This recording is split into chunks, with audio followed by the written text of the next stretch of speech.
They drain your emotional reserves in ways you often don't even recognize until you're already running on empty. It doesn't always look like an outright attack. Sometimes it's subtle, a constant undertone of negativity that slowly seeps into your spirit. You start the day with a decent mood and a sense of possibility, but after a brief encounter with them, your energy feels scattered, your optimism evaporates, and you're left wondering why you feel so heavy. That's not an accident. Energy vampires feed on your emotional responses. They thrive when you react, when you feel obligated to fix their problems, validate their constant complaints, or reassure them every time they doubt themselves. They'll unload every crisis and disappointment onto you, expecting you to carry the burden as if it's your own. And because you care, you listen, you empathize, you offer solutions. But it's never enough. No matter how much of your heart you pour out, it disappears into a bottomless pit that can never be filled.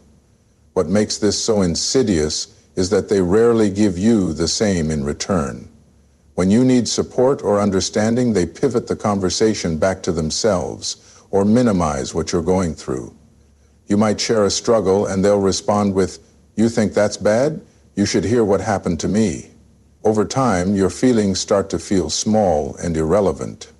You learn to silence your own pain because there's no space for it in their presence. And yet, even as you feel yourself shrinking, you might still keep showing up. That's because they know how to manipulate your compassion. They can disguise their constant taking as vulnerability. They present themselves as the perpetual victim, someone who just can't catch a break. You tell yourself, they're struggling, they need me. But the truth is, they've learned exactly how to use your empathy to fuel their need for attention and validation. This cycle of giving and giving until you have nothing left is not noble, it's not love, it's self-neglect. Every time you allow your emotional reserves to be siphoned without replenishment, you abandon the part of yourself that deserves peace and reciprocity. You'll notice the impact when you try to focus on your own life. Your dreams start to feel out of reach because your energy is constantly tied up in someone else's chaos. Your relationships with healthier people suffer because you have nothing left to give them. Even your physical body starts to rebel. Fatigue, headaches, tension you can't shake. That's your soul trying to tell you it's time to pull back. If you find yourself consistently drained after every interaction, you don't have to justify or rationalize it. You don't have to wait for more proof that someone is taking more than they give. Your exhaustion is enough evidence. Sometimes the most compassionate thing you can do is step away so you can finally breathe again. They manipulate through guilt because they know it's the fastest way to control someone who cares. Guilt is a powerful lever. It can make you question your own intentions, second-guess your boundaries, and surrender your peace just to keep someone else satisfied. Energy vampires understand this instinctively. They sense that you don't want to be seen as selfish or unkind, so they twist your empathy into a weapon they can use against you. It often starts subtly. You make a choice that prioritizes your well-being. Maybe you decide to rest instead of picking up the phone, or you spend time with someone else for a change. Before long, you get the message. "I guess I just don't matter to you," or "After everything I've done, this is how you treat me?" Those words are designed to pierce your heart and weaken your resolve. The two are They know that if they can convince you that you're letting them down, you'll overcompensate by giving them even more of your time, your energy, your loyalty. What you have to realize is that guilt doesn't always come from doing something wrong. Sometimes it shows up simply because you've dared to protect your own space. But when you're surrounded by people who feed on your emotional labor, even the smallest act of self-preservation becomes a target. They'll remind you of every sacrifice they've ever made, every favor they've extended, every moment they claim they were there for you. They tally up these moments like debts you're obligated to repay indefinitely. You start to notice that the relationship isn't built on love, it's built on keeping score. You are constantly in a deficit, always owing, never quite measuring up. And whenever you begin to pull away or create a healthy boundary, the guilt intensifies. They act wounded. They play the victim so convincingly that you almost forget how consistently they've drained you. This is the trap. You think that if you just give a little more, sacrifice a little harder, they'll finally be satisfied. But that moment never comes, because this isn't about fairness or connection. It's about control. Guilt keeps you tethered to them. It makes you feel responsible for their moods and their happiness. And once you believe that lie, you will spend your life trying to prove your loyalty to someone who has no intention of ever feeling content. If you want to break this cycle, you have to be willing to endure their disappointment. You have to accept that they will accuse you of being selfish when you finally say no. That's how you reclaim your freedom. You don't explain. You don't defend. You don't try to convince them of your good intent. You simply choose yourself without apology. Because the truth is, you are not here to be someone else's emotional hostage. They demand constant attention because it reassures them that they matter, even if it costs you your peace. At first, it can look like affection. They call you all the time. They want to know where you are, what you're doing, who you're with. They phrase it as concern or closeness, like you share some special bond that requires you to be available every moment. But over time, you start to feel suffocated. You notice there's no room left in your life to just be. Energy vampires are addicted to validation. When you don't answer their messages right away, they get anxious or angry. They interpret your silence as rejection, and they'll do whatever it takes to pull you back into their orbit. If you try to set a boundary, they'll accuse you of neglecting them or of being ungrateful. It doesn't matter what you have going on, your work, your family, your personal challenges. They expect your time and energy on demand. This constant need for reassurance can drain you more than any argument ever could, because no matter how much attention you give, it's never enough. You could spend hours listening to them, comforting them, or solving their problems, and the very next day, they'll act like you haven't done anything at all. It becomes a cycle, one you feel powerless to escape because you don't want to hurt them. What makes this so deceptive is that their demands often arrive wrapped in flattery. You're the only person who understands me. I don't know what I'd do without you. And for a while, it feels good to be needed. But slowly, the cost becomes too high. You realize that what they call love is really possession. What they call connection is dependence. They aren't looking for mutual support. They're looking for someone to fill the emptiness they refuse to face in themselves. When you start to pull away, when you try to reclaim your time and energy, they'll escalate. They might create drama or crises that only you can fix. They might suddenly go silent and wait for you to come running, worried that something is wrong. Every time you respond to these tactics, you teach them that your attention can be extracted through fear or guilt. To free yourself, you have to stop feeding this pattern.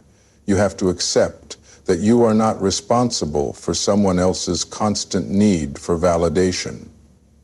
You don't owe anyone unlimited access to your mind and spirit.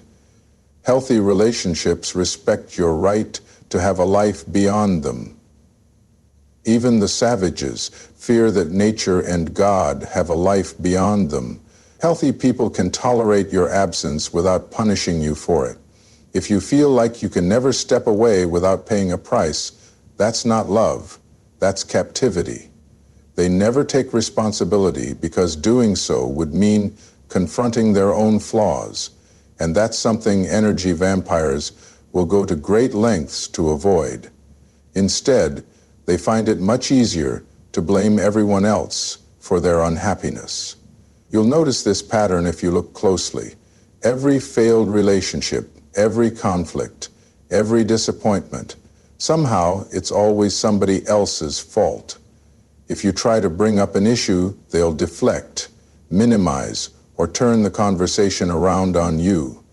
When you're dealing with someone like this, you start to feel like you're constantly on trial. You could bring up a very real concern like how they speak to you or how their actions affect your well-being. And within minutes, you're the one defending yourself. They might say things like, "You're too sensitive," or "You always overreact." Before long, you begin to doubt your own perception of reality. You start wondering if maybe you are too sensitive.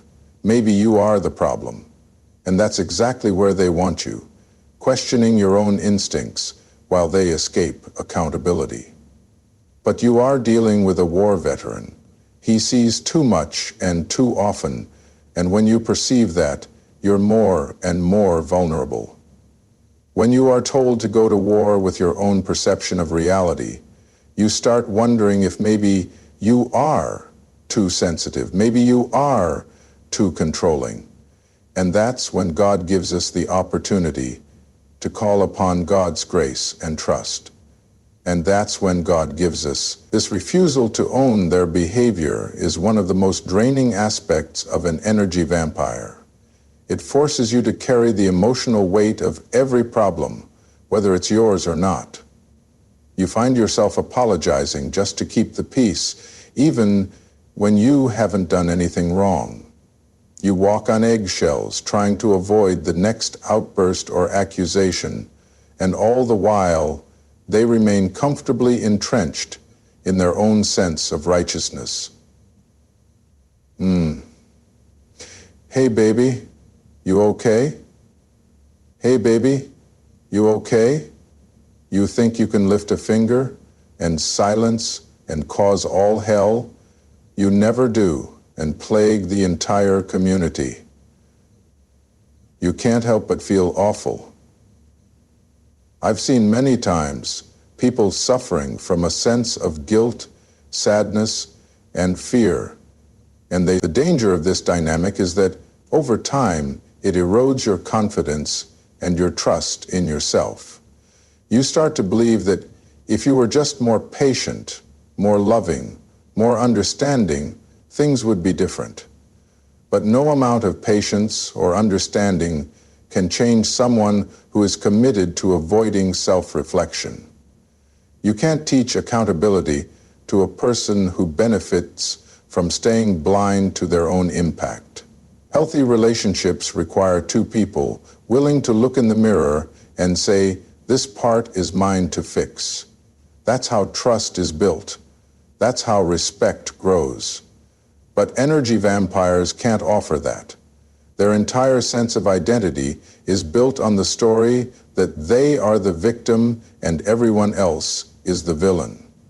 If they ever admitted their role in the chaos, the story would collapse, and with it, the false power they hold over you. You can spend years trying to get them to see what they've done, trying to explain, trying to prove your point.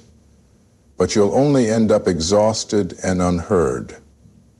Because taking responsibility isn't something you can force on someone else. It's a choice they have to make for themselves. And if they refuse, you have every right to stop carrying the blame they won't claim. They sabotage your growth because your progress threatens the control they've built over you. The moment you start to heal, to evolve, to step into your potential, it shines a light on everything they refuse to change in themselves.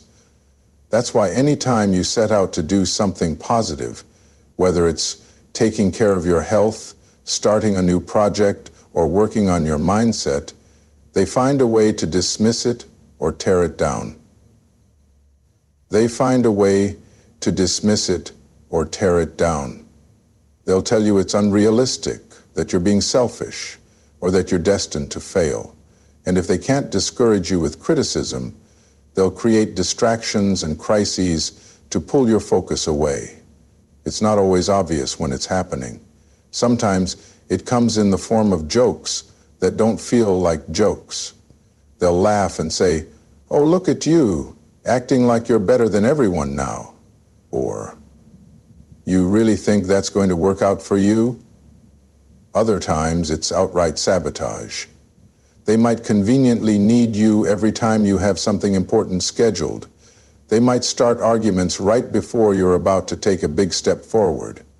Over time, you start to associate growth with conflict, so you shrink yourself just to avoid the backlash. One of the hardest lessons to learn is that not everyone wants to see you thrive, especially people who depend on your stagnation to feel secure. Your growth becomes a mirror reflecting back all the places in their life where they've chosen to stay small. And instead of letting it inspire them, they attack it. They want you to stay exactly where you've always been, within reach, predictable, and easy to control. But your purpose isn't to remain stuck so that someone else can feel comfortable. You were not put here to live at half capacity. When you deny your gifts and your progress to appease someone who refuses to do their own work, you betray the part of you that knows you were made for more. If you're surrounded by people who consistently undermine your goals, you have to start asking yourself why you keep giving them a front row seat to your life. You don't owe anyone the power to derail your progress. You don't have to keep explaining your dreams to those determined not to understand them. Sometimes you have to walk away, not because you've stopped caring, but because you've started caring about yourself enough to protect your growth. It might feel lonely at first, but the space you create when you distance yourself from sabotage is the same space where new possibilities can finally take root. When someone makes you feel like you have to choose between the relationship and your evolution, let that be the moment you choose yourself. You feel relieved when they're gone, and that relief is more honest than any excuse you've ever told yourself to justify staying. It doesn't matter how much you've tried to convince yourself that you need them or that you're being too sensitive, your body knows the truth. The moment they walk out the door or stop calling, something inside you exhales. You feel lighter, clearer, like a tension you couldn't quite name has finally lifted. That feeling isn't guilt or shame, it's freedom, trying to make itself known. People who drain your energy often keep you so tangled up in their moods and needs that you forget what it's like to feel at ease. You adapt to the chaos. You learn to anticipate their reactions, to brace yourself for the next complaint or crisis. You call it normal because it's become familiar. But then you get a taste of what life is like without their constant pull on your spirit, and suddenly you remember how peace feels. That relief is your nervous system recovering. It's your intuition reminding you that relationships aren't supposed to feel like an endless obligation. When someone leaves and your first instinct isn't sorrow, but gratitude for the quiet, that's clarity. You're seeing the situation without the fog of guilt or obligation clouding your perspective. You realize just how much you were carrying that didn't belong to you. You might look back and notice how many times you overlooked the red flags, how often you told yourself they would change, how much you tolerated because you believed loyalty meant staying, no matter the cost. But loyalty to someone else should never require disloyalty to yourself. You don't have to feel guilty for the relief that comes when a draining presence finally exits your life. That feeling is evidence you've been living in survival mode for far too long. It doesn't mean you hate them. It doesn't mean you wish them harm. It simply means you're no longer willing to sacrifice your well-being to keep a connection alive.